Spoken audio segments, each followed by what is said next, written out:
ওরা প্রতিদিন এটা ভাঙার চেষ্টা করে, কিন্তু ভাঙতে ভাঙতে আরেকটু ভাঙলেই ভেঙে যাবে। ওরা বলে আগামীকাল ভেঙে ফেলবে, ইনশাল্লাহ বলতে ভুলে যায়। এজন্য এরপরের দিন এসে দেখে আবার এটা আগের মতো হয়ে আসছে।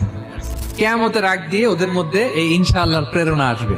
তাদের একজন বলে উঠবে, আগামীকাল ইনশাআল্লাহ আমরা এটা ভেঙে খান খান করে দেবো, ঠিকই ভেঙে ফেলবে।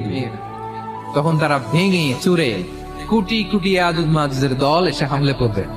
সামনে পড়বে তাবারিয়া সাগর।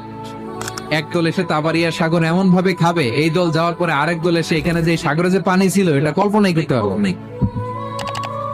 তারা পৃথিবীতে ফিতনা ফাসাদ করবে।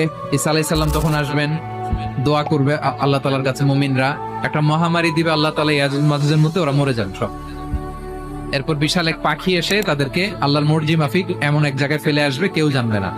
তো তারা যে পচে গলে মাটির সাথে মিশেছিল, এই গলিত লাশ থেকে মাটি খুব উর্বর হয়ে যাবে। এরপর আল্লাহ তাআলা পৃথিবীর মধ্যে বারাক